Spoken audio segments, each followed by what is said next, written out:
काफी सारे students comment करते हैं और एक ही डाउट होता है कि एनसीसी को ज्वाइन करने का क्या क्राइटेरिया है, क्या एलिजिबिलिटी है, आखिर कौन कौन एनसीसी ज्वाइन कर सकता है। तो सबसे पहले मैं बता दूं आपको, एनसीसी को हम स्कूल में ज्वाइन कर सकते हैं एंड सेकंड हम कॉलेज में ज्वाइन कर सकते हैं। तो उसी को लेके हम सबसे नंबर 1 पॉइंट को डिस्कस करेंगे कि क्या क्या क्राइटेरिया है एलिजिबिलिटी से रिलेटेड। सबसे पहले बात करता है हाइट की। तो जो बॉयज की मिनिमम हाइट होनी चाहिए वो होगी 157 सेंटीमीटर और जो गर्ल्स है उनकी होनी चाहिए 152 सेंटीमीटर।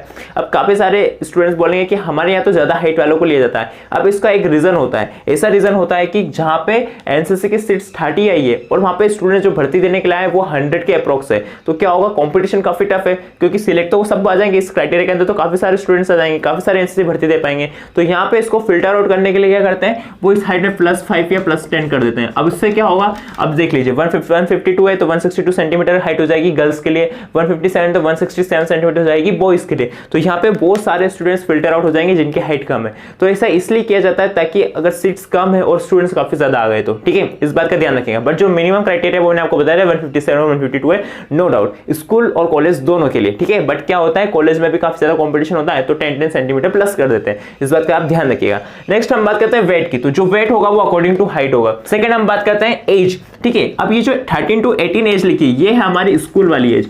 जितने भी स्टूडेंट्स स्कूल में एनसीसी ज्वाइन करने वाले वो 13 से लेके 18 के बीच में होने चाहिए। ऐसा इसलिए क्योंकि एनसीसी की भर्ती हमारी 8th क्लास से स्टार्ट हो जाती है। 8th 9th क्लास में एनसीसी कर सकते हैं, ए सर्टिफिकेट 2 साल का, 9th 10th में कर सकते हैं या फिर 11th 12th में भी कर सकते हैं। तो कुल मिला के है कि आप 3 मौके मिलेंगे आपको एनसीसी करने के लिए, 8th 9th में या फिर 9th 10th में कर लो या फिर 11th 12th में कर लो, ठीक है।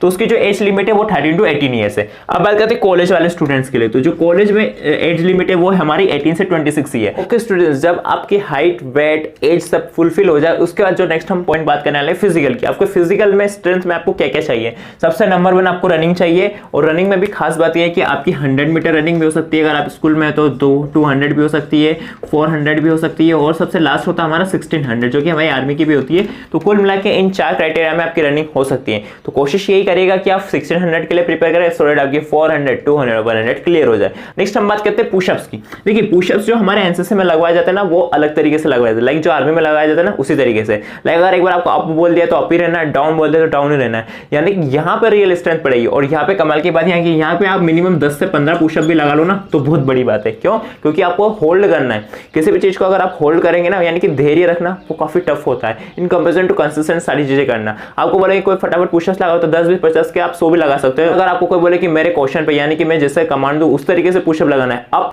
डाउन अप डाउन, और यहाँ पे सिर्फ अगर पॉज देते 5 से 10 सेकंड का तो हालत खराब हो जाएगी। तो ये होती है मेन एनसीसी पुशअप। तो इस तरीके से आपको प्रिपरेशन रखनी है। तो हम बात करते हैं फॉर बॉयज। बॉयज के लिए अगर हम मैक्स टू मैक्स बात करें तो 30 to 35 हो सकती है और फॉर हम गर्ल्स के लिए बात करें तो ये मिनिमम हो सकती है 20 25, ठीक है।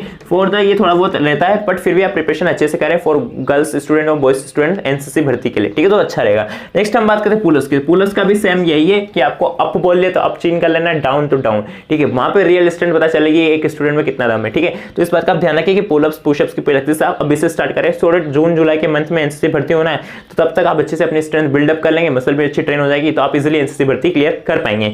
Last but not least extra activities. अब कुछ एक्स्ट्रा एक्टिविटीज क्या हो सकती है, वह भी हो सकता है कि आपसे कुछ ऐसी फिजिकल एक्टिविटीज कराए, लाइक आपको कहा जा सकता है फ्रंट रोल करो, तो ठीक है ये कुछ फिजिकल एक्टिविटी हो गई। इसके अलावा जंप करो, ठीक है, हाई जंप लॉन्ग जंप, ये कुछ चीजें ऐसी होती है जिसके थ्रू भी आपकी एनसीसी भर्ती ली जा सकती है। बट मिनिमम हमने सबसे मेन जो बात करी है रनिंग की, पुशअप पुलअप्स की और फ्रंट रोल वगैरह की, तो ये चीजें आपको हमेशा क्लियर कर लेनी है, ठीक है। तो अभी एनसीसी भर्ती में 3 से 4 महीने का टाइम है तो अभी से प्रिपरेशन स्टार्ट करो इन सभी चीजें की आप एनसीसी भर्ती अच्छे से क्लियर कर पाओगे। नेक्स्ट हम बात करते हैं मेडिकल का। ओके स्टूडेंट्स, अब एनसीसी भर्ती करने के लिए सबसे इंपॉर्टेंट जो 3rd नंबर का सी पॉइंट कह सकते हैं वो है मेडिकल का, ठीक है। अब मेडिकल में कुछ चीजें आपको ऐसी ध्यान रखनी है जिसका आपको अभी से ही डॉक्टर से मिलना है या फिर आपको खुद को जज करना है कि आपका परफेक्ट है या नहीं, या फिर मैं आप कमेंट करेंगे तो वीडियो बना दूंगा किस तरीके से आप चेक कर सकते हैं ताकि आप ये सब क्लियर कर पाए। सबसे इंपॉर्टेंट होता है बॉडी पोस्चर, हो या आर्मी हो कुछ भी हो, हमेशा आपको पता है कि बॉडी का पोस्चर देखा जाता है, ठीक है। यानी कि सबसे नंबर 1 हम बात करते हैं नॉक नी। अब नॉक नी क्या होता है, बेसिकली आप फोटो देख सकते हैं कि किस तरीके से एक नॉक तरफ नॉक नी हो सकता है, यानी कि आप चलेंगे तब आपके जो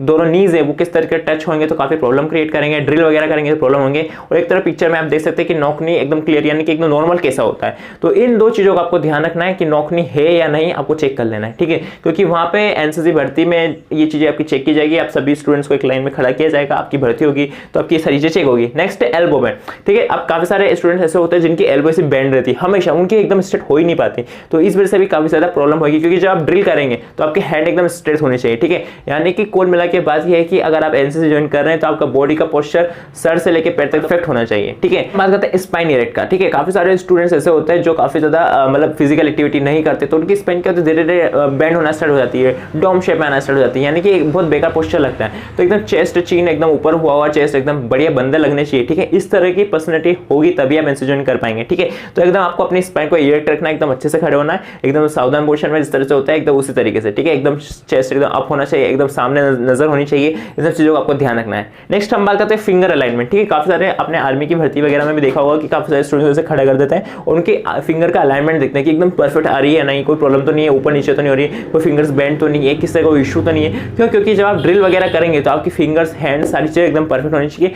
सेकंड चीज ये है कि कोई फ्यूचर में प्रॉब्लम ना हो, उस चीज को ध्यान में रख के ये सारी चीजें देखी जाती है। लास्ट बट नॉट लिस्ट हम बात करते हैं फ्लैट फिट की। फ्लैट फिट क्या होता है? जब हम हमारे जो लेग्स होते हैं, ठीक है, हमारा जो फिट होता है, जो पंजे होते हैं पैर के, वो एकदम फ्लैट नहीं होना चाहिए, ठीक है। उसमें बीच में जो शेप होता है वो जरूर होना चाहिए, सो डेट हम अच्छे से वॉक वगैरह कर पाए, हमारी ड्रिल वगैरह परफेक्ट हो, एकदम फ्लैट नहीं होना चाहती है, ठीक है। तो इसका रीजन बताता हूँ फ्लैट फिट क्यों होता है। जनरली ज्यादातर स्लीपर्स या सैंडल्स पहनने से ऐसा होता है, जो स्टूडेंट्स काफी कम शूज वगैरह पहनते हैं, ठीक है, तो उससे क्या होता है, जो उनका जो गैप होता है वो फील हो जाता है, तो उससे फ्लैट फिट हो जाता है, तो उनके पैर जब वो रखते हैं तो एकदम पूरे चिपक जाते हैं जमीन से, ठीक है। तो कोशिश ये करें कि आप ज्यादा शूज पहने तो आप इसको ठीक कर सकते हैं, और बाकी की ये चीजें इनको आप एक्सरसाइज से ठीक कर सकते हैं। और ये तो गुड पोस्चर वाली चीज है, तो इनको आपको डेली अच्छे पोस्चर में रहना चाहिए, डेली वॉक करते टाइम, मोबाइल चलाते टाइम या कुछ भी वर्क करें, इवन पढ़ते लिखते टाइम भी, और हमेशा स्कूल वगैरह में बैठे तो थोड़ी सी जो अपनी स्पाइन है उसको हमेशा इरेक्ट रखने की कोशिश करें, ठीक है। तो आई होप इस वीडियो से आपको काफी कुछ क्लियर होगा। इसके अलावा कोई डाउट हो तो आप पहली प्लेलिस्ट चेक कर सकते हैं, इसमें और भी काफी सारी डिटेल्ड वीडियो है एनसीसी भर्ती से रिलेटेड। तो मिलते हैं नेक्स्ट वीडियो में, जो नेक्स्ट वीडियो होगी उसमें मैं आपको बताऊंगा कि आप स्कूल में एनसीसी कैसे ज्वाइन कर सकते हैं। तो मिलते हैं नेक्स्ट वीडियो में, तब तक के लिए जय हिंद, वंदे मातरम।